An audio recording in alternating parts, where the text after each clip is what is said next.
Hello students, आज हम standard 7th का geography chapter number 9 agriculture lesson सीखेंगे। हमने आपके सुविधा के लिए इंग्लिश, हिंदी और मराठी में सबटाइटल्स ऐड किए हैं। आप इन्हें सबटाइटल्स सेटिंग्स में चेंज कर सकते हैं। प्लेलिस्ट की लिंक ऊपर राइट साइड के कॉर्नर में और इस वीडियो के डिस्क्रिप्शन में भी दी गई है। हमने देखा है कि आप में से 80% जो हमारी कंटेंट का आनंद लेते हैं, उन्होंने अभी तक सब्सक्राइब बटन नहीं दबाया है। हमारा गोल 100 के सब्सक्राइबर्स तक पहुंचना है। इसलिए यदि आपको हमारा कंटेंट उपयोगी लगता है और आप फ्री एजुकेशन को सपोर्ट करना चाहते हैं, तो कृपया सब्सक्राइब कर ले। यह आपके लिए एक छोटा सा क्लिक है, लेकिन हमारे चैनल के लिए एक बड़ी छलांग है। और उन 20% लोगों को जिन्होंने पहले ही सब्सक्राइब कर लिया है, बहुत बहुत धन्यवाद। आपका सपोर्ट हमारे लिए बहुत मायने रखता है। आपके समय के लिए धन्यवाद। तो चलिए शुरू करते हैं।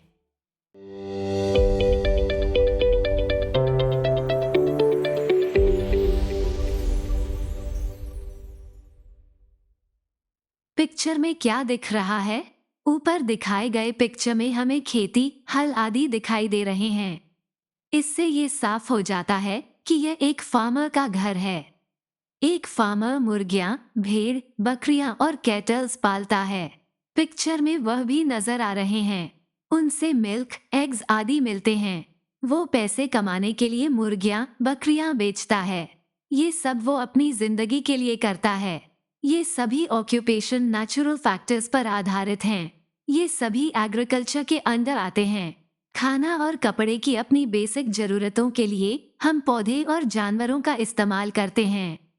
एग्रीकल्चर में विभिन्न क्रॉप्स की फार्मिंग के अलावा cattles, sheep, goats, poultry farm maintain करना, हनी बीज पालना, silk production, gardening, fishery, pig farming, emu farming आदि शामिल हैं। एग्रीकल्चर बिजनेस में मैन पावर, एनिमल, टूल्स आदि जैसे रिसोर्सेज का उपयोग किया जाता है। एग्रीकल्चर में क्रॉप्स की फार्मिंग को मुख्य और सबसे इम्पोर्टेंट बिजनेस माना जाता है। Geographical explanation. उपरोक्त पिक्चर्स में हम एग्रीकल्चर के तरीके में बदलाव देखते हैं। अतीत में प्रिमिटिव मैन को जंगलों में खाना ढूंढने के लिए यहाँ वहाँ भटकना पड़ता था। बाद में उन्होंने फार्मिंग की कला सीखी और जमीन से ज्यादा खाना उत्पन्न करना शुरू कर दिया।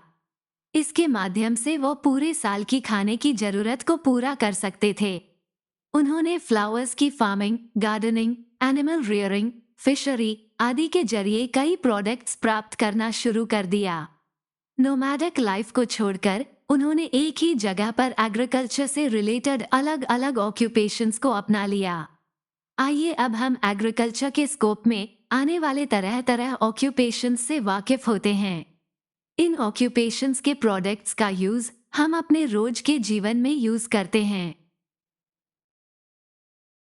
एनिमल हस्बेंड्री, तरह तरह जानवरों को पालना और उनसे जीवन के लिए अलग अलग प्रोडक्ट्स प्राप्त करना एनिमल हस्बेंड्री कहलाता है। डेयरी फार्मिंग, काव, बुल, बफेलो आदि को एग्रीकल्चर रिलेटेड कामों के लिए पाला जाता है। दूध देने वाले जानवर और फार्मिंग में काम आने वाले जानवरों को पालना भी एक ऑक्यूपेशन है। इसे मिक्स्ड फार्मिंग माना जाता है। हाल ही के दिनों में ये कमर्शियल बिजनेस हो गया है। इंडिया में हाल ही में इसमें बदलाव शुरू हुआ है। कमर्शियल डेयरी फार्मिंग ज्यादातर मीट और मिल्क के लिए की जाती है। शीप एंड गोट रियरिंग, ये भी एक ट्रेडिशनल ऑक्यूपेशन है। यह आमतौर पर ड्राई क्लाइमेट वाले पहाड़ी इलाकों और सेमी एरिड इलाकों में किया जाता है। शीप और गोट्स शहरी बस्तियां से दूर पहाड़ी ग्रामीण इलाकों में उगने वाली छोटी ग्रास, श्रब्स और बबूल पर जीवित रहती हैं। इंडिया में इसका उपयोग ज्यादातर मीट के लिए किया जाता है और शीप को वूल प्राप्त करने के लिए किया जाता है। पोल्ट्री, दुनिया के सभी हिस्सों में चिकन्स और बाकी पशु पालना एक आम बात है। यह एक ट्रेडिशनल ऑक्यूपेशन है। आज ये घर के ऑक्यूपेशन के साथ साथ कमर्शियल बेसिस पर भी किया जाता है। कमर्शियल बेसिस पर चिकन फार्मिंग चलाने के लिए बहुत ज़्यादा देखभाल की ज़रूरत होती है। इसके लिए साइंटिफिक मेथड्स अपनाए जाते हैं। इंडिया में ये बिजनेस आमतौर पर बड़े शहरों के पास के इलाकों में स्थित है, क्योंकि वे इस बिजनेस के लिए तैयार मार्केट में उपलब्ध कराते हैं। कुछ एरियाज में रैबिट्स, पिग्स और ईम्यू का पालन भी किया जाता है। बी कीपिंग, ये बिजनेस हनी और वैक्स प्राप्त करने के लिए किया जाता है। हनी इकट्ठा करने के लिए हनी बीज उन प्लांट्स के आसपास मंडराती रहती हैं जिन पर फ्लावर्स आते हैं। ये पॉलिनेशन प्रोसेस को बूस्ट करता है। परिणाम स्वरूप ट्रीज पर बड़ी मात्रा में फल लगते हैं और फसल की उत्पादन बढ़ती है। एग्रीकल्चर की दृष्टि से बीकीपिंग एक महत्वपूर्ण बिजनेस है। पिसिकल्चर, इस उद्देश्य के लिए खेतों में तालाब खोदे जाते हैं। ऐसे तालाब में पानी स्टोर होता है। तालाब में फिश के सीड्स छोड़े जाते हैं। इसके लिए मीठे पानी की स्पीशीज के सीड्स का उपयोग किया जाता है। फिश की उत्तम ग्रोथ प्राप्त करने के लिए साइंटिफिक मेथड्स का इस्तेमाल किया जाता है। खुले सी में मछली पकड़ने के कई जोखिम हैं। मछली पकड़ने के नेट्स में अलग अलग प्रकार की मछलियां और बाकी एक्वाटिक क्रीचर्स फंस जाते हैं। उन्हें अलग करना एक बड़ा काम बन जाता है। सभी क्रीचर्स की प्राइस एक जैसी नहीं होती। इन सभी फैक्टर्स के कारण एक जैसे मछलियों को सेपरेटली पालना शुरू हुआ। इन कोशिशों से फिश फार्मिंग का डेवलपमेंट हुआ। रोहू, रावस, कोलंबी आदि फिश फार्म्स में पाले जाते हैं। सेरिकल्चर, सिल्क का थ्रेड सिल्क वर्म के ककून से प्राप्त होता है। ये थ्रेड्स बहुत पतले और मजबूत होते हैं और इनसे मुलायम सिल्क कपड़े बुने जा सकते हैं। ककून के रूप में सिल्क का थ्रेड प्राप्त करना और सिल्क के कपड़े बनाना इंडिपेंडेंट बिजनेसेस हैं। वे एग्रीकल्चर में शामिल नहीं हैं। तरह तरह के ऑर्गेनाइजेशंस फार्मर्स को सिल्क वर्म के अंडे सप्लाई करते हैं। मलबरी ट्रीज की लीव्स इन सिल्क वर्म्स का मुख्य भोजन हैं। एक बार लगाने के बाद मलबरी ट्रीज कम से कम 15 साल तक जीवित रहते हैं। इस कारण हर साल पौधे लगाने का खर्चा बच जाता है। नर्सरी, पिछले कुछ सालों में फूल की फार्मिंग, मेडिसिनल और खुशबूदार पौधों की खेती और गार्डनिंग सेक्टर में ग्रोथ हुई है। इनके लिए हाई स्टैंडर्ड के सैपलिंग्स, कटिंग्स, बल्ब्स और सीड्स की आवश्यकता होती है। इससे नर्सरी में डेवलपमेंट हुआ। नर्सरी अच्छा रिटर्न देती है। क्या आप जानते हैं? ग्रीन हाउस फार्मिंग में जमीन से ज्यादा प्रोडक्शन प्राप्त करने की फैसिलिटी होती है। ये क्लाइमेट, हीट, एटमॉस्फेरिक ह्यूमिडिटी के साथ साथ सॉइल की मॉइस्चर जैसे नेचुरल फैक्टर्स पर पूरा कंट्रोल रख सकते हैं। ये ज्यादा से ज्यादा आर्थिक फायदा प्राप्त करने में मदद करते हैं। Greenhouse farming modern era की अत्यधिक विशिष्ट प्रकार की फार्मिंग है। ग्रीन हाउस के कंस्ट्रक्शन के लिए गैल्वेनाइज्ड आयरन के पाइप और प्लास्टिक शीट का उपयोग किया जाता है। इसका मुख्य उद्देश्य पानी, लाइट और टेम्परेचर को कंट्रोल करके पेस्ट्स के अटैक को कंट्रोल करना है। अधिक आर्थिक फायदा देने के लिए लिली और गेरबेरा जैसे फूल उगाने के लिए ग्रीन हाउस का इस्तेमाल बड़े पैमाने पर किया जाता है। टाइप्स ऑफ फार्मिंग, विभिन्न रीजन्स में जियोग्राफिकल और कल्चरल डाइवर्सिटी और टेक्निकल डिफरेंसेस के कारण अलग अलग प्रकार की खेती डेवलप हुई है।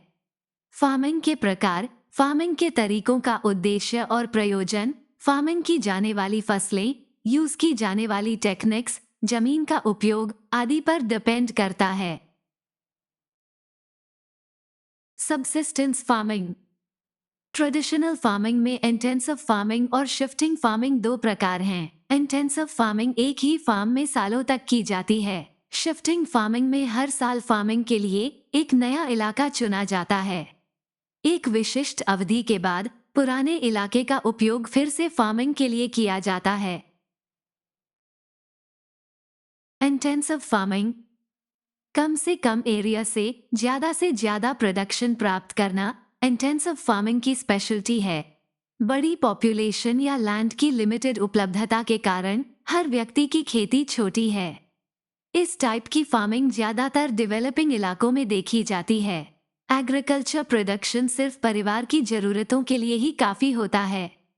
इस टाइप की फार्मिंग में फार्मर और उसका परिवार पूरा फार्मिंग पर डिपेंडेंट होता है। एग्रीकल्चर प्रोडक्शन कम होने के कारण फार्मर की आर्थिक स्थिति भी खराब होती है। इस टाइप की फार्मिंग में ज्यादातर कॉन्शियस एनर्जी का उपयोग किया जाता है। ग्रेन्स के अलावा कुछ हद तक सब्जियां भी उगाई जाती हैं। Shifting cultivation. इस टाइप की फार्मिंग ट्रॉपिकल रीजन्स में घने जंगलों वाले इलाकों या पहाड़ी वाले इलाकों में की जाती है। फार्मर्स सबसे पहले जंगल में जमीन का एक टुकड़ा चुनते हैं। उसे फार्मिंग के लायक बनाने के लिए वो ट्रीज को काटकर श्रब्स और ग्रास हटाकर जमीन को साफ करता है। कटे हुए ट्रीज सूख जाने पर वो उन्हें जला देते हैं। बची हुई राख सॉइल में मिक्स हो जाती है और फर्टिलाइजर का काम करती है। सोइंग और कटिंग बरसात के मौसम से पहले की जाती है। इससे प्राप्त होने वाला खाना उनकी जरूरतों को पूरा करने के लिए काफी नहीं है। इसलिए लोग हंटिंग, फिशिंग और जंगल से बल्ब्स और रूट्स इकट्ठा करने का काम करते हैं। इस टाइप की फार्मिंग में वो समय जब कोई फसल नहीं उगाई जाती, वो समय फसल उगाने के समय से अधिक होता है। 2 से 3 सालों में जमीन की प्रोडक्टिविटी कम होने के बाद फार्मिंग के लिए जमीन का एक अलग टुकड़ा चुना जाता है। Commercial farming. Extensive grain farming और प्लांटेशन एग्रीकल्चर कमर्शियल फार्मिंग के अंडर आने वाले 2 मुख्य प्रकार हैं। Extensive grain farming. फार्म का साइज 200 हेक्टेयर से अधिक होता है। बड़े फार्म के साइज और कम पॉपुलेशन के कारण इस टाइप की फार्मिंग ट्रैक्टर और क्रशर जैसी मशीनों की मदद से की जाती है। पेस्टिसाइड का छिड़काव हेलीकॉप्टर या एयरप्लेन की मदद से किया जाता है। मोनोक्रॉप फार्मिंग इस टाइप की फार्मिंग की प्रमुख विशेषता है। क्रॉप्स गेहूं या कॉर्न होते हैं। इनके अलावा कुछ हद तक बार्ले, ओट्स, सोयाबीन की भी फार्मिंग की जाती है। इस टाइप की फार्मिंग के लिए बहुत ज्यादा पैसे की इन्वेस्टमेंट जरूरी है, क्योंकि मशीनरी, फर्टिलाइजर, पेस्टिसाइड, गोदाम, ट्रांसपोर्टेशन कॉस्ट आदि की खरीद के लिए बहुत ज्यादा पैसे लगते हैं। एक्सटेंसिव फार्मिंग में ड्राइनेस, पेस्ट्स, लोकस्ट्स का हमला और मार्केट फ्लक्चुएशंस आदि जैसे प्रॉब्लम्स होते हैं। इस टाइप की फार्मिंग टेम्परेट ग्रासलैंड्स में की जाती है। Plantation farming. प्लांटेशन फार्मिंग में फार्म का साइज 40 हेक्टेयर या उससे अधिक होता है। क्योंकि पहाड़ी इलाकों में पौधों की खेती की जाती है, इसलिए मशीनों का इस्तेमाल पॉसिबल नहीं है और इसलिए लोकल मैनपावर जरूरी हो जाती है। जिस क्रॉप के लिए जियोग्राफिकल कंडीशंस फेवरेबल होती हैं, वही क्रॉप लगाई जाती है। ये सिंगल क्रॉप फार्मिंग मेथड भी है। इस टाइप की फार्मिंग से फूड ग्रेन्स का उत्पादन नहीं होता। सिर्फ कमर्शियल क्रॉप्स जैसे tea, rubber, coffee, coconut, cocoa, spices आदि ही उगाई जाती हैं। इस टाइप की फार्मिंग ज्यादातर कॉलोनियल ईरा के दौरान शुरू और फैली। इसका अभ्यास ट्रॉपिकल बेल्ट में किया जाता है। इस टाइप की फार्मिंग में क्रॉप्स की लंबी ड्यूरेशन, साइंटिफिक मेथड्स के उपयोग, एक्सपोर्टेबल प्रोडक्शन, प्रोसेसिंग आदि के कारण बहुत ज्यादा पैसे की इन्वेस्टमेंट जरूरी होती है।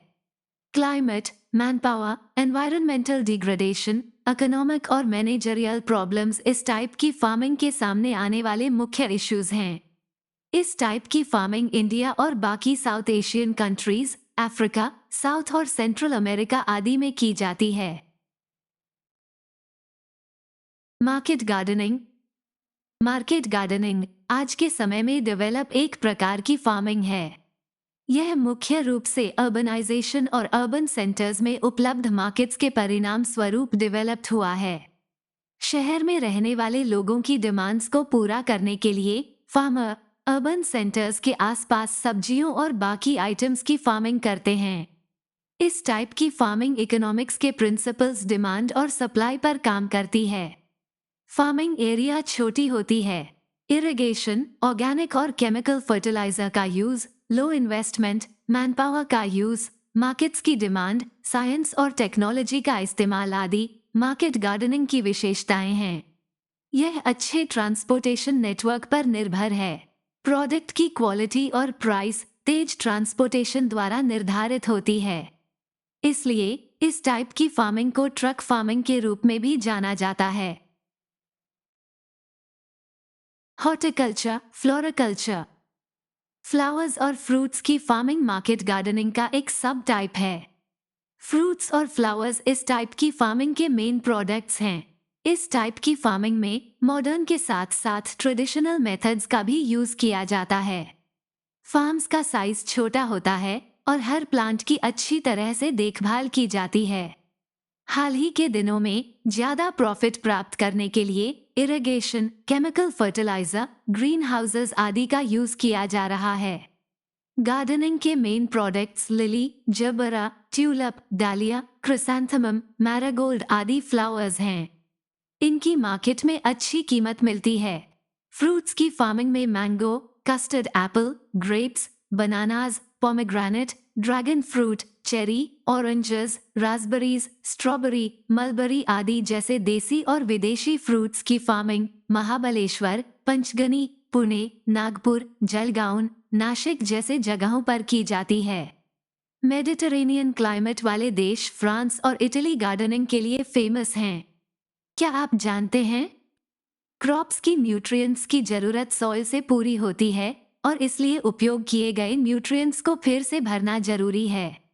प्रोडक्शन को बढ़ाने के लिए न्यूट्रिएंट्स का भी बहुत मात्रा में उपयोग किया जाता है। इसके लिए ऑर्गेनिक मैन्योर तैयार किए जाते हैं।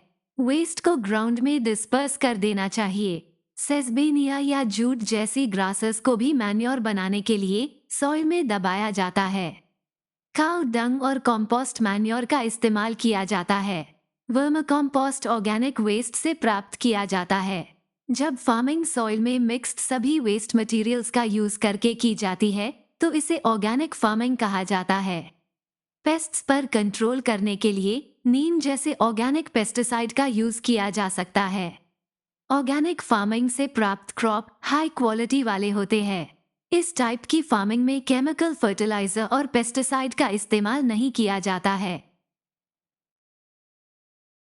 Agro tourism. टूरिज्म में एग्रो टूरिज्म एक नया क्षेत्र है। ट्रॉपिकल बेल्ट में विभिन्न प्रकार के एग्रीकल्चर प्रोडक्ट्स की फार्मिंग की जाती है। इसलिए एग्रीकल्चर टूरिज्म के लिए अधिक पॉसिबिलिटीज हैं। एग्रीकल्चर प्रमुख देशों में गांव की जिंदगी, स्थानीय रीति रिवाज और संस्कृति का उपयोग एग्रीकल्चर टूरिज्म के लिए किया जाता है। शहर में रहने वाले लोग फार्मर्स के जीवन और पर्यावरण के बारे में जानने को उत्सुक होते हैं। उनमें से कई लोग इसे देखने के लिए ग्रामीण इलाकों में जाते हैं। एग्रो टूरिज्म फार्मर और उसके गांव के लिए आर्थिक रूप से फायदेमंद है। Geographical explanation. डिस्कशन के बाद आपको यह एहसास हुआ होगा कि जो फ्रूट्स और वेजिटेबल्स फ्रेश और अट्रैक्टिव दिखती हैं, उन्हें उचित तरीके से नहीं पकाया गया होगा। कभी कभी क्रॉप जल्दी प्राप्त करने के लिए आर्टिफिशियल केमिकल्स, पेस्टिसाइड का ज्यादा इस्तेमाल किया जाता है। इनसे प्रोडक्शन जल्दी होता है और प्रोडक्ट फ्रेश और अट्रैक्टिव दिखते हैं। हालांकि ऐसे प्रोडक्ट्स हेल्थ के लिए हानिकारक होते हैं। इनके अलावा वे खरीदने के बाद समय समय तक नहीं टिकते हैं। Marketing systems. फार्मर्स द्वारा बनाए गए वस्तु को कंज्यूमर तक उपयुक्त कीमत और समय पर उपलब्ध कराने के लिए मार्केटिंग सिस्टम जरूरी है। इंडिया जैसे कंट्रीज में मार्केटिंग सिस्टम का महत्व निम्नलिखित पॉइंट्स से क्लियर हो जाएगा। इंडिया में एग्रीकल्चर विशाल रीजन में बिखरा हुआ है। सब फार्मर्स ऑर्गेनाइज्ड नहीं हैं। ज्यादातर फार्मर्स आर्थिक रूप से कमजोर हैं और अपने प्रोडक्शन का मार्केटिंग खुद नहीं कर सकते। इसलिए तालुका लेवल पर एग्रीकल्चर क्रॉप मार्केट कमिटीज की व्यवस्था स्थापित की गई है। इन जगहों पर फार्मर अपनी क्रॉप लाते हैं और ट्रेडर्स को बेचते हैं।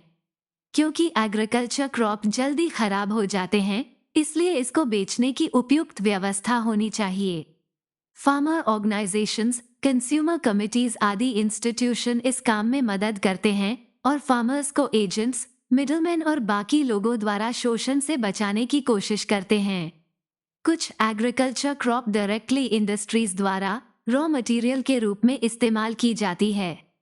ग्लोबलाइजेशन के कारण अब एग्रीकल्चर क्रॉप के लिए इंटरनेशनल मार्केट्स आसानी से उपलब्ध हो रहे हैं। कुछ फार्मर्स अपने क्षेत्रों में आधुनिक तकनीकों का इस्तेमाल कर रहे हैं। इनके अलावा वे सूटेबल पैकेजिंग के साथ क्रॉप बेचते हैं। होटल्स और मॉल्स को भी बड़े पैमाने पर एग्रीकल्चर क्रॉप की जरूरत होती है। इंटरनेट पर एडवर्टाइजमेंट देने से उनके प्रोडक्ट्स लोकल और इंटरनेशनल मार्केट्स में बेचे जाते हैं। क्या आप जानते हैं? इजराइल फ्रेश एग्रीकल्चर क्रॉप का एक मेजर एक्सपोर्टर है। जहां तक एग्रीकल्चर टेक्नोलॉजी का सवाल है, ये सबसे एडवांस देश है। इसकी क्लाइमेट अनफेवरेबल है, वाटर की हैवी शॉर्टेज है और इसकी आधे से ज्यादा जमीन पर गर्म रेगिस्तान है। लेकिन इन सभी अनफेवरेबल कंडीशंस को पार करते हुए और लगातार एग्रीकल्चर आधुनिकीकरण की रास्ते पर चलते हुए इसने एग्रीकल्चर के क्षेत्र में एक बड़ी छलांग लगाई है। तो इसके साथ यह चैप्टर खत्म होता है। इस लेसन के क्वेश्चन आंसर हमने एरोमाइट के वेबसाइट पर अपलोड कर दिए हैं। इस वेबसाइट की लिंक आपको डिस्क्रिप्शन बॉक्स में मिल जाएगी। इसके आगे के लेसन देखने के लिए इस वीडियो को लाइक, शेयर और सब्सक्राइब करना ना भूलें। धन्यवाद।